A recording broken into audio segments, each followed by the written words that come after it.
ఈరోజు కూడా కొన్ని విషయాలు దేవుని మాటలు మనం విందాం. మనం వినే అంశం ఏంటంటే దేవుని ప్రేమలో బాధ అర్థమవుతుందా? దేవుడు ప్రేమ అందరికీ తెలుసు. ఈరోజు దేవుడు ప్రేమలో బాధ ఉంటుందా? ప్రేమించేవాడికి బాధ ఉంటుందండి, ప్రేమించలేనుడికి బాధ ఉండదు. మీకు అర్థం అవ్వాలేదు. అది అర్థం అవ్వాలంటే ఎవరినైనా ప్రేమించి చూడాలి. ప్రేమించుతే తెలీదు, వాళ్ళు వ్యతిరేకంగా ఉండాలి, అప్పుడు అర్థం అవుతుంది. ప్రేమిస్తే బాధ ఏమి రాదు, వాళ్ళు వ్యతిరేకంగా ఉంటేనే మనకు బాధ వస్తుంది. నేను అంటాను అదే, దేవుడు ప్రేమలో బాధ మనకు అర్థమైందా లేదనేది మనం ఆలోచిద్దాం. ఎందుకంటే మనం దేవుడిని నమ్ముకోవాలన్నా, ఆ దేవుని కోసం మనం ఆలోచించాలన్నా, ఆ దేవుడి గురించి కొంచెం ఏదైనా మనకి తెలియాలి. ఈరోజు ప్రపంచవ్యాప్తంగా చాలా మంది దేవుడిని నమ్ముకోవడానికి కారణం ఏంటంటే యేసుక్రీస్తు వారి ప్రేమను చూపించారు కనుక ఆ ప్రేమను తెలుసుకున్నారు. అందుకే ఉగ్రవాదులు కానీ నక్సలైట్లు కానీ లేదా ఇంకా నరమాంస భక్షకులు అంటారు, అంటే మనిషిని కూడా తినేసేవారు, వాళ్ళు కూడా మారినట్టుగా మనకి చాలా సాక్ష్యాలు అనేవి ఉన్నాయి. యూట్యూబ్లో కానీ సమాజంలో కానీ చాలా మంది పెద్ద పెద్ద సేవకులు కూడా వాళ్ళెంతగానో దేవుడికి వ్యతిరేకంగా తిరిగి దేవుడిని బాధ పెట్టి దేవుడి సేవలోకి వచ్చిన చాలా మంది సేవకులు ఉన్నారంటే దేవుడు ఎవరిని కూడా విడిచిపెట్టినట్టుగా కనపడుతుంది. అంటే దేవుడి ప్రేమ అర్థమైన వాళ్ళు నక్సలైట్లు చాలా మంది మారారు. నేనన్నాను క్రైస్తవ్యానికి దేవుడి ప్రేమ అర్థమైంది, కానీ ఆయన ఆ ప్రేమలో బాధ ఉందండి. ఆయనకి ఆ బాధ అర్థం అవ్వాలి. ప్రేమించేవాడికి బాధ ఏంటి అని అంటే, ఇందాక మనం మాట్లాడుకున్నట్టుగా మనం ఎవరినైనా ఇష్టపడుతున్నప్పుడు మనం ఎంత ఇష్టపడుతున్నామో మనల్ని కూడా అవతల అంత ఇష్టపడితేనే ఆ ప్రేమకు కొంచెం న్యాయం జరిగినట్టు ఉంటుంది. మనం ఇష్టపడుతున్నాం, అవతల ఇష్టపడలేదు అనుకోండి, ఆ ప్రేమలో ఏముంటుంది చెప్పండి? ఏమొస్తుంది అతనికి? బాధ కంపల్సరీ ఉంటుంది. అది స్నేహితుల ప్రేమ అవనండి, మరొకరు ఎవరి ప్రేమ అయినా అవనండి, భార్య భర్తల ప్రేమ అవనండి, లేదా ప్రేమికురాలు, ఏ ప్రేమ అయినా లెక్కేసుకుంటే ప్రేమనిస్తున్నప్పుడు అవతల ప్రేమనిస్తేనే సంతోషంగా ఉంటుంది. లేదు వీళ్ళని పక్కన పెట్టారనుకోండి చాలా బాధ ఉంటుంది. మరి మనం కూడా క్రైస్తవులుగా దేవుని విషయంలో ఎలా ఉన్నామో, అసలు ఆయన ఏం మాట్లాడుతున్నాడో ఆ మాటలను బట్టి ఆ దేవుడి ప్రేమలో బాధ ఉందా లేదా అని మనకు అర్థమవుతుంది. ఒకసారి చూడండి, ఇర్మియా గ్రంథము. నాకు గుర్తు చేయండి, ఈ పాఠం అవ్వకపోతే వచ్చే వరకు కూడా మనం దీన్ని కంటిన్యూ చేద్దాం, ఎందుకంటే కళ కార్యక్రమం ఉంది కనుక మనం త్వరగా ముగించుకోవడం చూద్దాం. ఇర్మియా గ్రంథము 3వ అధ్యాయము మొదటి నుంచి నేను చదువుతాను, చూడండి, సమయం కలిసి వస్తుంది. మరియు తీసారా 629 పేజీ నెంబర్. మరియు ఒకడు తన భార్యను ఆమె అతని యొద్ద నుండి తొలగిపోయి వేరొక పురుషునిదైన తరువాత అతడు ఆమె యొద్దకు తిరిగి చేరున. అంటే ఇక్కడ ఏం మాట్లాడుతున్నాడు దేవుడు? ఒక భార్య వదిలేసి వెళ్ళిపోయింది, లేదా ఇతనే వదిలేశాడు, వేరే ఒకరితో వెళ్ళిపోయిన తర్వాత మళ్ళీ తనని తిరిగి చేర్చుకుంటాడు ఎవడైనా? భార్య తిరిగి వెళ్ళి కొన్ని సంవత్సరాలు, 5 సంవత్సరాలు 10 సంవత్సరాలు వేరే వాళ్ళతో ఉన్న తర్వాత మళ్ళీ రా, అదే పొందులు ఏం కాదులే మన దొరికి కలిసి ఉందామని ఎవరైనా అంటారా అని అడిగాడు ప్రశ్న సంఘాన్ని. ఏదో మనకు అర్థం అవటం చెప్తున్నాడు దేవుడు. ఇప్పుడు ఆ విషయాలు వాళ్ళెవరో వెళ్ళిపోతే ఆవిడ మళ్ళీ ఇవన్నీ మనకెందుకు అంటే, ఒక విషయం నీకు అర్థం అవ్వాలంటే లోకంలో కానీ మన జీవితంలో కానీ జరుగుతున్న సందర్భాన్ని జ్ఞాపకం చేస్తూ నీకు ఒకటి అర్థమైతే చెప్తున్నాడు. అలా చెబుతూ ఒకవేళ అలాగూ జరుగు దేశము బహుగా కదా అని చెబుతూ అయినను, అంటే అలాగా అయినను నీవు అనేకులైన వీటకాండ్రతో వ్యభిచారము చేసినను నా యొద్దకు తిరిగి రమ్మని ఎవరు చెప్తున్నారు కదా? యెహోవా సెలవిచ్చుచున్నాడు. అసలు నేను ప్రపంచంలో ఇలాంటి ప్రేమ ఎక్కడ దొరుకుతుంది చెప్పండి? మన భర్త దగ్గర దొరుకుతుందా? మీరు వదిలే వెళ్ళిపోండి 3 సంవత్సరాలు, దొరుకుతుందా? ప్రేమించినోడు వదిలేసి వెళ్ళిపోండి, ఈవిడ ఆగుతుందా? మళ్ళీ చేసుకుంటుందా? ఓకే, వీళ్ళైతే ఎవరైనా చేసుకునే అధికారం ఉంది, ప్రేమే కనుక. పెళ్ళి అయిపోయింది, ఇక్కడ ఏమన్నాడు? భార్య అన్నాడు. భర్త వదిలిపెట్టి మన దగ్గర వెళ్ళిపోయి 10 సంవత్సరాలు వచ్చి సరే రా ఏదో అయిపోయిందంటే ఈ ముసలి వయసులో ఈవిడెందుకు కాపురం చేస్తుంది? ఆల్రెడీ 10 సంవత్సరాలు నిలబడిపోద్ది. ఇంకా ఆధారం ఈ సేవ చేయించి కూడా వచ్చావు, నీ సంగతి తెలిసి అంటది. ఒకవేళ చేసిన, ఒకవేళ ఇంకా ప్రేమను చంపుకోలేక చేసినా ఏదో ఒక మాట అనుకోకుండా చేయరు. మనుషుల స్వభావం అలాంటిది. అది నాదైనా ఉండండి, మీదైనా ఉండి, ఎవరిదైనా ఉండండి. అంటే ఇక్కడ దేవుడు చెప్తున్నాడు ఏంటంటే, మిమ్మల్ని విడిచిపెట్టి వెళ్ళిపోయిన తర్వాత మళ్ళీ మీరు ఆవిడ చేర్చుకుని కాపురం చేయరు కదా. కానీ నేనైతే అంటున్నాను, మీరు అనేక మందితో వ్యభిచారం చేసినను మీరు నా యొద్దకు తిరిగి రమ్మని యెహోవానైన నేను సెలవిస్తాను. ఇక్కడ వీటకాండ్రు వ్యభిచారం అని అంటే ఈ శారీరకంగా దేవుడు చెప్పట్లేదండి. మీరు రాసుకోండి యెషయా గ్రంథం 65 అధ్యాయం 7వ వచనం ఉంటుంది, తీయొద్దు ఎవరు. అక్కడ వ్యభిచారం అని అంటే ఏంటంటే, కొండల పైన చెట్ల మధ్యన మీరు వ్యభిచారం చేశారు ఇజ్రాయేల్ దానా అంటాడు. అంటే వధువుగా పిలుచుకుంటాడు వాళ్ళని. అంటే కొండల మీద వ్యభిచారం అంటే అర్థం ఏంటి? విగ్రహాలని, కొండల మీద విగ్రహాలకి పూజలు చేసేవారు. దేవుడు దాన్ని వ్యభిచారం అన్నాడు. అంతేగాని మీరు చెట్ల మధ్యన, చెట్ల కింద, సందుల మధ్యన, కొండల మధ్యన వ్యభిచారం చేశారు అని అంటాడు. ఇక్కడ శారీరకంగా వ్యభిచారం చేశారన్నది కాదు దేవుడు. విగ్రహారాధన అంటే దేవుడికి నచ్చనిది, దేవుడిని కాని దాన్ని ప్రేమిస్తే అది ఏదైనా విగ్రహమే. ఇప్పుడు దేవుడిని కాదని డబ్బు వస్తుందని వెళ్ళాం, ఆడు విగ్రహాల దగ్గరికి వెళ్ళినట్టే లెక్క. అంటే దేవుని దృష్టిలో లేదు. దేవుని కన్నా ఫోన్కి ఎక్కువ ఇంపార్టెంట్ ఇస్తున్నాం, అది విగ్రహారాధన చేసినట్టే. అంటే నువ్వు ఫోన్తో కలిసి జీవిస్తున్నావు అంటే వ్యభిచారం చేసినట్టే. నువ్వు డబ్బు కోసం వెళ్ళిపోయావంటే, ఆ డబ్బు కోసం నువ్వు వెళ్ళిపోయావంటే ఆ డబ్బుతో వ్యభిచారం చేసినట్టే. అంటే దేవుని దృష్టిలో దేవునికి సంబంధించింది కాకుండా లోక సంబంధం దేవుకున్నా అది వ్యభిచారం అని అర్థం చేసుకోండి. ఒక మాటలో చాలా వ్యభిచారాలు ఉంటాయి, అన్నీ కూడా దేవునికి వ్యతిరేకమైంది. అంటే మీరు ఇలా చాలా తప్పిపోయారు. కానీ ఆయన అంటాడు, నా దగ్గరికి తిరిగి రండి అన్నాడు. అసలు ఎవరు ఎలా పిలవలేరు నాకు తెలిసి బట్టి. ఇలాంటి ప్రేమ భూప్రపంచంలో ఎక్కడా కూడా మనకి ఏ వ్యక్తి దగ్గర, అన్న దగ్గర దొరకదు. ప్రేమిస్తేనే ప్రేమిస్తాం. చెల్లి దగ్గర దొరకదు, అమ్మ దగ్గర కూడా దొరకదు, నాన్న దగ్గర కూడా దొరకదు. నాకు తెలిసిన బట్టి దొరకదండి. ఎందుకంటే వాళ్ళు ఎంతవరకు చూడాలో వాళ్ళ ప్రేమలకు హద్దులు ఉంటాయి, హద్దు దాటి ప్రేమించలేరు. కానీ దేవుడి ప్రేమకు మనం బ్రతుకున్నంత వరకు ఎందుకో హద్దు కనపడినట్టుగా కనపడుతుంది అని ఉంటుంది, కానీ మనకు ప్రస్తుతానికి కనపడలేదు. దీన్ని బట్టి మనకి ఏమర్థం చెప్పండి? మీరు ఎలా తిరిగినా పర్వాలేదు, కానీ నా దగ్గర రండి బ్రతుకుంటా, కానీ నేను మార్చుకుంటాను, నా వధువుగా మిమ్మల్ని చేర్చుకుంటాను అన్నాడు. కానీ మనం ఎన్నో విధాలుగా తప్పిపోయి ఉన్నాం, కానీ ఆయన దగ్గర రావడానికి ఇష్టపడుతుంటామా? ఇష్టపడాలండి. ఎందుకంటే ఇది ప్రేమించినోడు చెప్పిన మాట, ప్రేమించి బాధపడుతున్నాడు చెప్తున్న మాట.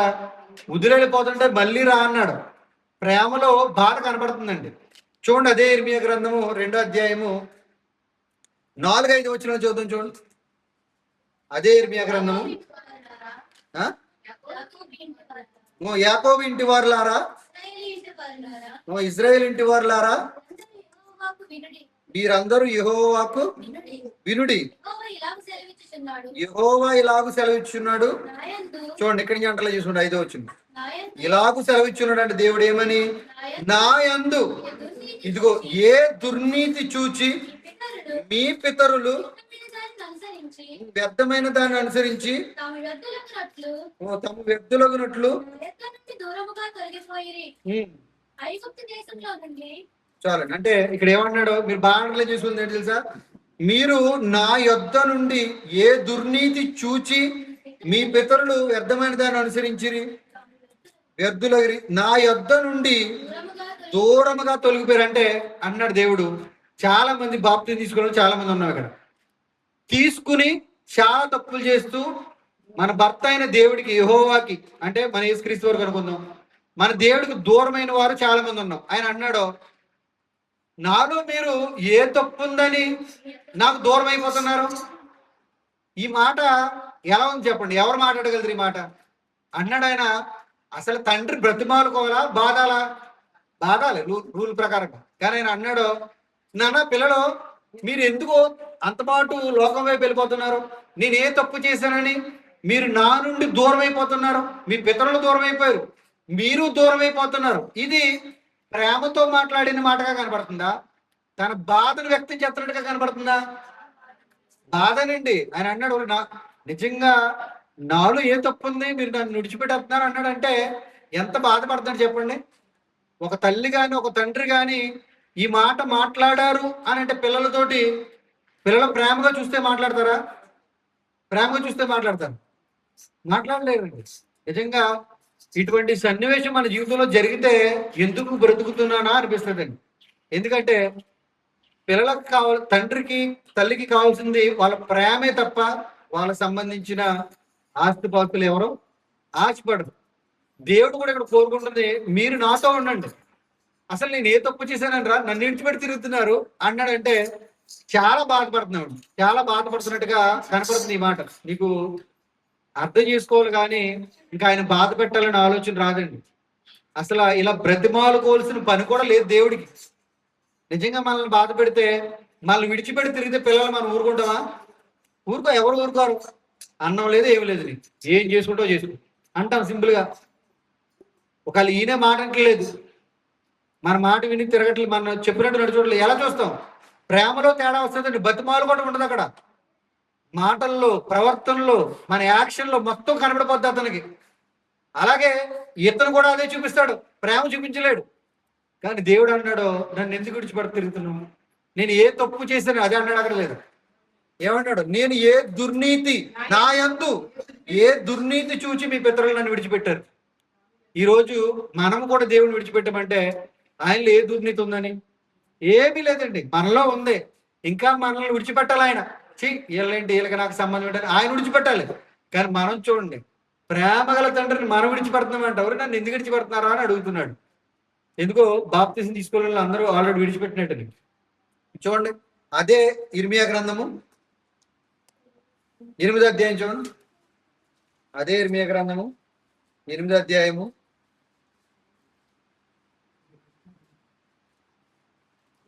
4వ అధ్యాయం చూడండి. ఇర్మియా గ్రంథం 8వ అధ్యాయము 4వ వచనం కాడి నుంచి 7వ వచనం చదువుతాను. నేను చదువుతాను చూడండి. మరియు యెహోవా ఇలాగ ఎవరు మాట్లాడుతున్నారు? దేవుడే మాట్లాడుతున్నారు, యెహోవా మాట్లాడుతున్నారు. వారితో చెప్పుము, మనుషులు పడి తిరిగి లేవకుందురా? అది ప్రశ్న, చెప్పిన మాట. దేవుడు అడుగుతున్నాడు యెరూషలేము సంఘమైన మనతో మాట్లాడుకుందాం. ఇంకా నాన్న, పిల్లలు చాలా మంది పడిపోతున్నారు కదా, అలా తిరిగి లేస్తున్నారా లేదా అని అడిగాడు దేవుడు. మన అందరం ఏం చెప్తాం? లేస్తున్నారా అంటాం కదా. ఇప్పుడు చిన్న కూతురు, ఇంకా చిన్న పిల్ల అయినా, సొలొమోను గారి మనవరాలు ఉంటాడు కదా, మనవరాలు అది పడిపోయి, ఇప్పుడు చిన్నపిల్ల పడిపోయింది. ఆ పిల్ల ఎవరైనా లేపుతుందని చూస్తుందా? లెగిస్తుంది కదా. చిన్నపిల్లలకి ఏ జ్ఞానం ఉంది? నేను పడిపోయాను, లెగాలి అనే ఆలోచన వస్తుంది. దేవుడు కూడా అది అడిగాడు, నాన్న మీరు పడిపోతే లెగిస్తున్నారా లేదా అని అడిగాడు. సింపుల్ ప్రశ్న.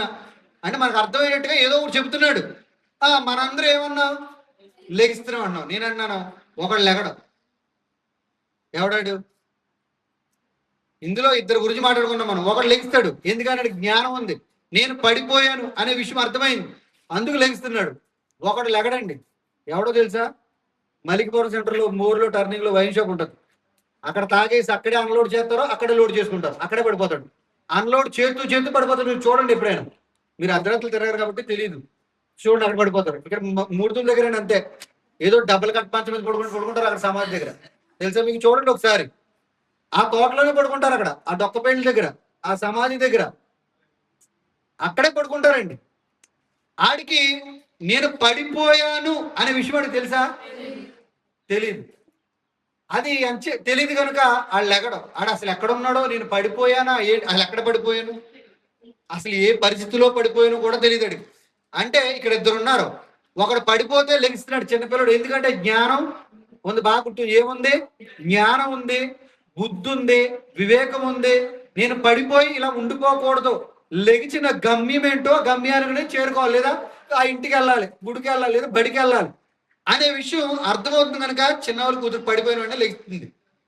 ఇప్పుడు వీడికి భార్య ఉంది, ఇల్లు ఉంది, రేపొద్దున పనికి వెళ్ళాలి, బోర్డు అప్పులు ఉన్నాయి, బోర్డు బాధ్యతలు ఉన్నాయి. అయినా కానీ అన్ని మర్చిపోయి పడిపోయాడు. కానీ అన్ని గుర్తొస్తాయి పడిపోయినాడికి? ఏమీ రావండి. నేను అంటున్నాను, అలాగే వివేకం ఉన్నవాడికే పడిపోయినాడు ఎలా లెగిస్తున్నాడో, మనము కూడా ఒక పాపములో పడిపోయామంటేనే అసలు మనం లెగవండి. ఆడికి ఒకటి, ఆడు మత్తు ఒక 4 గంటలో 5 గంటలో విడిచిపెట్టేస్తారు. విడిచిపెట్టిన తర్వాత వెంటనే కరెంట్ షాక్ కొట్టినట్టు ఉంటుంది. ఇక్కడ ఉన్నాడేంటి, ఇక్కడ ఎవడో బలవంతం పెట్టేసినట్టుగా అండి, ఇక్కడ ఉన్నాడేంటి అని వెంటనే వెళ్ళిపోతాడు, దులిపేసుకుంటాడు. వెంటనే ఇంటికి సే బట్టలు సే అంటాడు, వెంటనే లైఫ్ సేపు పెట్టి స్నానం చేస్తాడు. అంటే వాడికి ఏమర్థమైంది, నేను పడిపోయాను, ఇక్కడ ఉండకూడదు, చిచ్చి ఏంటిది, ఎవడో చూడలేదు కదా అనుకుంటాడు. చూడలేంటంటే ఎవడు లేడండి, వెళ్ళిపోతాడు. అంటే ఆడికి కూడా వివేకం అవుతుంది, నేను పడిపోయాను చిచ్చి ఏంటని. కానీ పాపంలో పడిపోయాడు లెగడండి. తాగుబోతాడు పడినా లెగటకు టైం ఉంది, కానీ పాపంలో పడిపోయినోడికి లెగాలని అనిపించట్లేదు. ఇప్పుడు ఒక 4 పిచ్ లో పడిపోతారు, ఆడికి పడ్డాను అనే విషయం తెలుస్తుందా? తెలియదండి, అస్సలు తెలియదు. లేదా ఒక దేవుడు విడిచిపెట్టిన కార్యాలు బోల్డ్ ఉంటాయి, కానీ నేను దేవుడికి దూరం అయ్యాను, నేను ఇందులో పడిపోయాను, డబ్బు మాయలో పడిపోయాను, లేదా ఒక స్త్రీ మాయలో పడిపోయాను, లేదా ఈ మొత్తు మాయలో పడిపోయాను, లేదా పాలని దాంట్లో పడిపోయాను అని తెలిసినా లెగడండి. ఈడైనా లెగుతాడు, ఈడికైనా మొత్తు వదులుతుంది, కానీ పాపం అనే మొత్తులో పడితే అసలు లెగడం జరగదు. మీరు పిల్లలు చూడండి, ఒరే రారా అన్న తిను, ఇటు పడిపోయాడు లెగడండి, లెగడం. ఆదివారం గుడి రారా వస్తాను, శుక్రవారం రారా, పడిపోయాడు. ఎక్కడ పడిపోయాడు, మరి కొరం పడిపోడు, లక్వరం పడిపోడు, మొత్తానికి ఎక్కడ పడిపోయాడు, కానీ రాడండి, ఎవడో రాడు. మత్తులో పడిపోయాడు, ఎవడు కూడా లెగడండి. ఆడైనా లెగుతాడు, కానీ పాపం అనే మత్తులో పడితే లెగడం. నిజంగా దేవుడు కింద ఏదో ఎదురు బదులు కూర్చొని మాట్లాడుతున్నట్టు ఉండదు. చూడండి, ఇంకా కింద చదవండి, చూడండి. తొలగిపోయిన తర్వాత ఏంటి, తిరిగి రారా, తొలగిపోయారు, నా నుండి పడిపోయారు, దూరం అయిపోయి తిరిగి రారా నేను అడుగుతున్నాడు అండి దేవుడు. ఏంటి ఇది బాధతో అడుగుతాడు. ప్రేమ ఉన్నవాడు అడుగుతాడు తిరిగి రమ్మని, ప్రేమ లేనివాడు అడుగుతాడా? ప్రేమ ఉంది కాబట్టి అడుగుతాడు. ప్రేమ ఎలా పోతే నాకేంటి అంటారు, కానీ ప్రేమ ఉన్నవాడి విడిచిపెట్టుకోవడం గుమ్మని రాదండి. ఆడు ఎన్ని అవమానపరిచినా ఆయన విడిచిపెట్టుకోలేదు, భర్త అయినా భార్య అయినా సరే. ఈరోజు కాపురాలు చెప్తారంటే ప్రేమను చెప్తారండి, విడిచిపెట్టుకోలేదు. ఇంకా చివరిదాకా ఈ బంధం కావాలి అని అనుకున్న వాళ్ళు ఎన్ని గొడవలు వచ్చినా, ఎన్ని మనస్పర్ధలు వచ్చినా చచ్చినట్టు ఉండాలి చివరి వరకు, శుభం కాడు దాకా తెర దిగేవారు. బంధం అలాంటిది, దేవుడేసిన బంధం అన్నాడు. నిజంగానండి, ఎంతో కోపం ఉంది, భర్త బయటికి వెళ్ళిపోడు, తిరిగి రానప్పుడు ఇవి నిద్రపోతుందా? నిద్ర. పిల్లోడు తిట్టాడు, కొడుకున్నాడు, ఏదో మాట పడుతుంది, వెళ్ళిపోయాడు, తిరిగి రాడా అని ఒక తల్లి ఎదురు చూస్తుందా లేదా?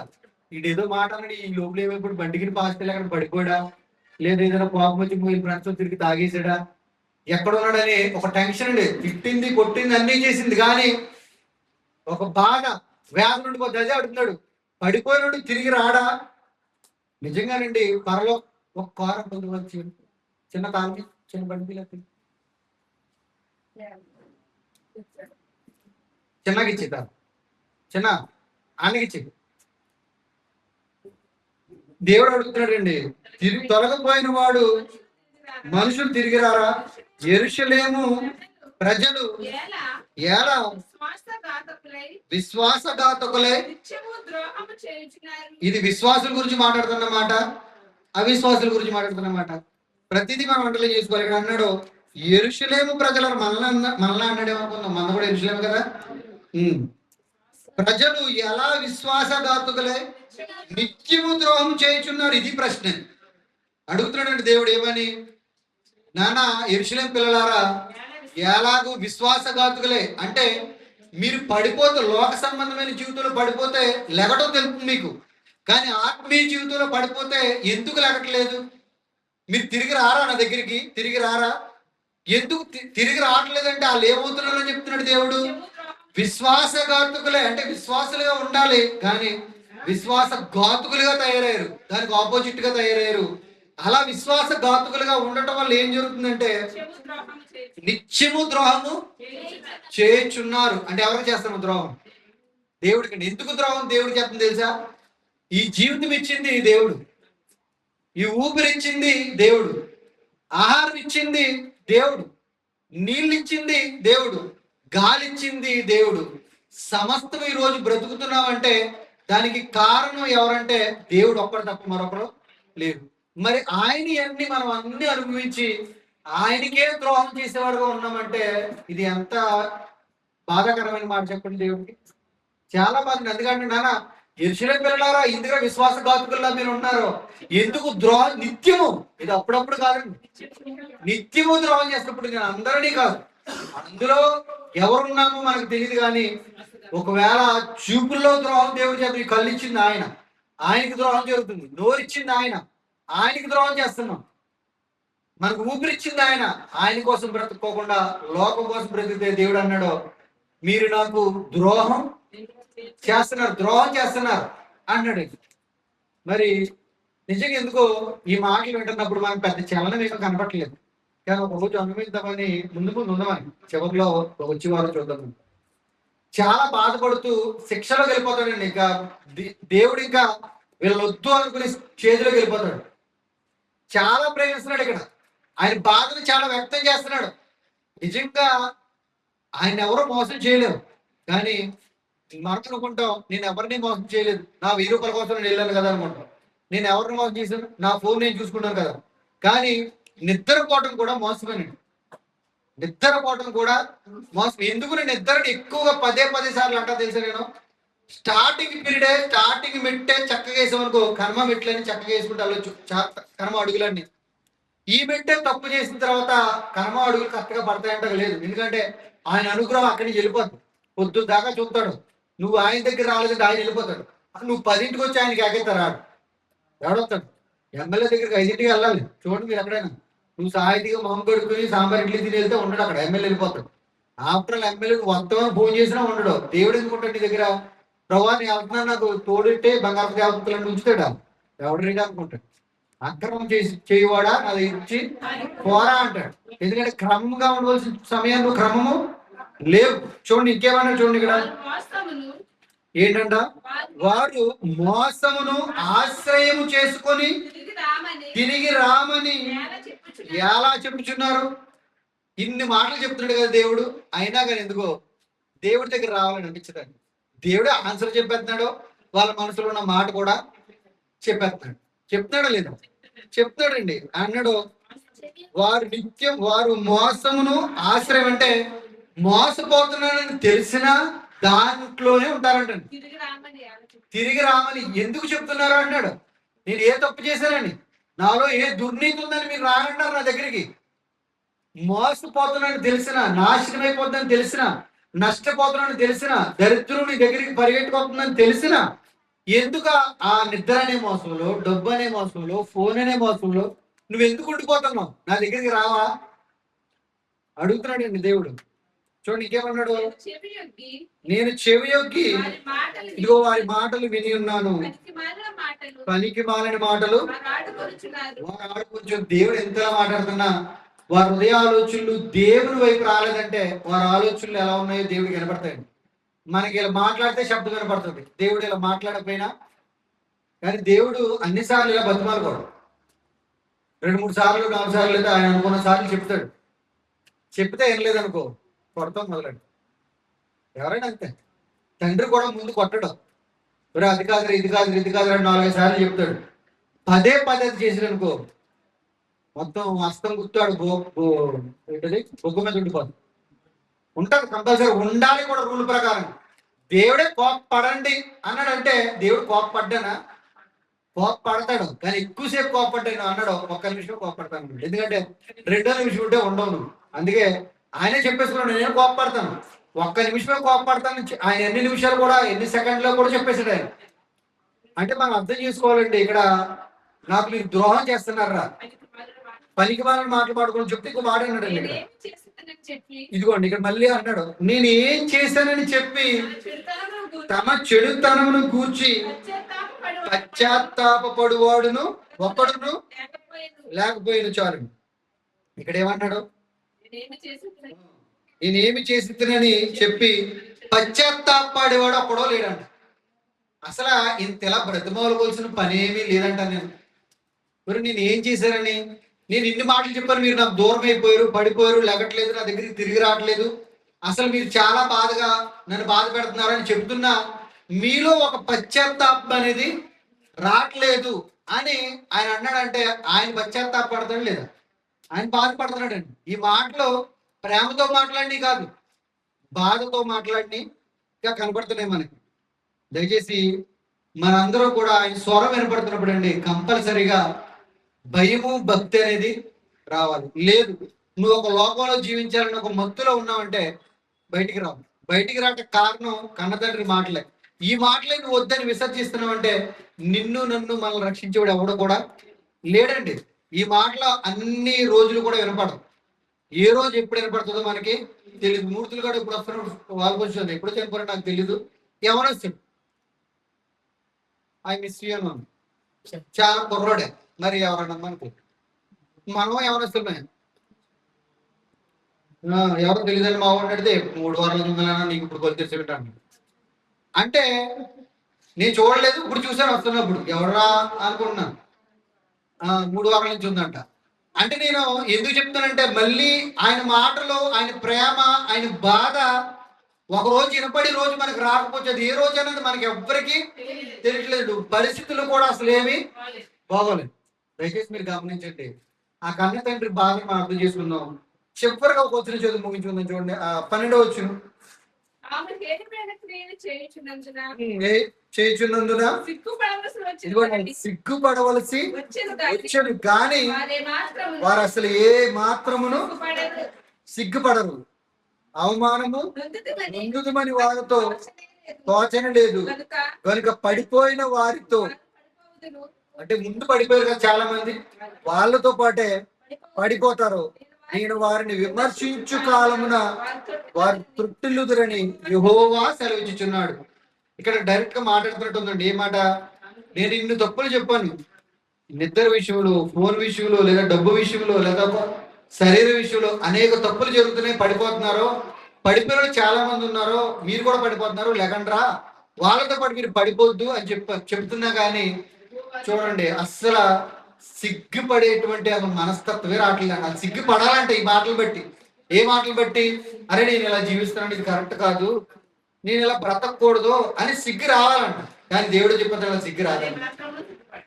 దేవుడు ఏం చెప్తాడు? వాళ్ళు ఏ మాత్రమును, పిల్లలకు చెప్పండి, ఒరే చూడకరా ఫోన్ కదలమ్మండి, వాళ్ళు సిగ్గుపడాలి. మా అమ్మ మళ్ళీ చెప్తుందేమో, మా నాన్న మళ్ళీ తిడతాడేమో, లేదు నేను ఇలా చూడటం వల్ల వాళ్ళు ఏమని అనుకుంటారేమని అసలు కనీసం మొహమాటం సిగ్గు అనేది ఉండాలండి. ఉంటుందా ఎవరికైనా? పిల్లలకు లేదు, పెద్దోళ్ళైనా. భార్య అయినా కంగాపడుతుంది, చీపిడి పోతూ ఉంటారు అనుకుంటాడేమో ఇడని ఏదో కట్టేస్తుంది. భర్త అయినా భయపడుతున్నాడు ఎవరికైనా. పిల్లలు వాళ్ళ తల్లిదండ్రులకి భయపడలేదండి. వాళ్ళు సిగ్గు పడాలి, కానీ సిగ్గు అనేదే విడిచిపెట్టారు. పడిపోయినతో వాళ్ళు కూడా పడిపోయారు. కానీ అన్నాడు ఆయన, ఒకటి చెప్తాడండి దేవుడు ఏమని అంటే ఒక కాలం వస్తుంది. ఏమొస్తుంది? ఒక కాలం వస్తుంది. దేవుణ్ణి వీళ్ళు విడిచిపెట్టినా ఆయన అన్నారు నేను విడిచిపెట్టను. కానీ విడిచిపెట్టనన్నది ఎలా విడిచిపెట్టిన అన్నాడు? ప్రేమతో రప్పించుకోవాలన్నాడు. అస్సలు విమర్శన అంటే ఏంటి తెలుసండి? శిక్ష వేసే దినమే కాదు. విమర్శన అంటే ఏంటి తెలుసా? మన తప్పులన్నీ పట్టుకొచ్చి అక్కడ చూపించే దినం అది. ఆ దినాన్న నేను ఆయన విడిచిపెట్టను. ఆడి నన్ను ఈ రోజు అన్ని రోజులు విడిచిపెట్టేశాడు. నన్ను కాదనుకున్నాడు, నన్ను వద్దనుకున్నాడు. నేను ఎంత ప్రేమ చూపించినా, నా బాధ ఎంత చెప్పినా ఆడు నేను వద్దనుకున్నాడు. కానీ నేను వాడిని వద్దనుకోను. ఎప్పుడు? విమర్శించే రోజు నాడు తీసుకొచ్చి బయటపడతాను. నేను ఎన్ని మాటలు వినిపించాను, నువ్వు ఎన్ని మాటల ప్రకారం నడుచుకున్నావు అని ప్రతిదీ అడిగి విమర్శ రోజున మన శిక్ష వేస్తే మన పరిస్థితి ఏంటండి? పరిస్థితి ఏంటి చెప్పండి? అందుకే దయచేసి దేవుడు ప్రేమలో ఉన్నటువంటి ఒక బాధను మనం అర్థం చేసుకోవాలండి. దేవుడి ప్రేమలో ఉన్నటువంటి బాధ, నా పిల్లలు నాకు దూరం అయిపోతారే, ఇందుకు దూరం పడిపోతున్నారా, మీరు లెగండి. పడిపోయినతో పాటు మీరు పడిపోకండి. అలా పడిపోయారా, నేను కంపల్సరీగా మిమ్మల్ని ఒక రోజు వస్తుంది, మీరు నన్ను విడిచిపెట్టాను, నేను విడిచిపెట్టను. కానీ రోజు ఉగ్రత దేను, ఆ రోజు మేము విడిచిపెట్టాం. ఆ రోజు మనల్ని కాపాడే వాళ్ళు ఎవరు ఉండరండి, అస్సలు ఎవరు కూడా ఉండరు. దయచేసి మనం ఈ మాటలు ఏందు లక్ష్యం నుంచి ఆ కన్న తండ్రి ప్రేమలో ఉన్నటువంటి బాధను అర్థం చేసుకోండి. ఇలాగా ప్రేమించేవాడు బతిమాలుకోడండి. మన భూసంబంధంగా అన్నాడు, ఎంత 10 సంవత్సరాలు ప్రేమించినోడు కూడా బ్రతిమాలుకోడు, వదిలేదు. ఒక భర్త కూడా బ్రతిమాలుకోడు, ఒక భార్య కూడా బ్రతిమాలు, దేవుడు బ్రతిమాలుతున్నట్టుగా మనం, ఒక స్నేహితుడు కూడా బ్రతిమాలు. ఎవ్వరు కూడా మన భూమి మీద ఇంతలా బ్రతిమాలు. లెగండి, నా దగ్గర రండి, నా దగ్గర తిరిగి రండి అని. మీరు ఎన్ని వ్యభిచారాలు చేశారు, ఇతర మాటలతో చాలా మందితో వ్యభిచారం అయినా పర్వాలేదు, రండి రండి అని పిలిచేవాడు ఎవరున్నారు చెప్పండి? దేవుడు తప్ప ఎవరు లేరండి. ఎందుకో ఈ రోజు ఆయన పిలుపులు మనకు చాలా లోకుగాను చిన్నగాను ఉంది, చాలా వ్యంగ్యంగాను వెటకారంగా కూడా ఉంది. దేవుడు మాటలో ఒక పక్కన నిలబడుతుంటే ఒక పక్కన వారి ఆలోచనలు, వారి ప్రయాణాలు, వారి ఆలోచనలు, వారి ప్రయాణం. కానీ ఒక రోజు మన జీవితం ఆగిపోతుంది, అప్పుడు దేవుడు కాపాడు. కానీ ఆయన మాటల ప్రకారంగా మనం లక్ష్యం ఉంచి ఆయన ప్రేమను, ఆయన బాధను అర్థం చేసుకుంటే, ఆయన ప్రేమను అర్థం చేసుకుంటే ఆయన దగ్గరకు వస్తాం. ఆయన బాధను అర్థం చేసుకుంటే ఆయన ఎప్పుడు విడిచిపెట్టం. ఆయన నిజంగా ప్రేమ ఉన్నవాడు ఎవడో కూడా ఆయన్ని విడిచిపెట్టం. ఆయన బాధ పెట్టకూడదనే ఆలోచన వస్తుంది. ప్రార్థన చేసుకుందాం.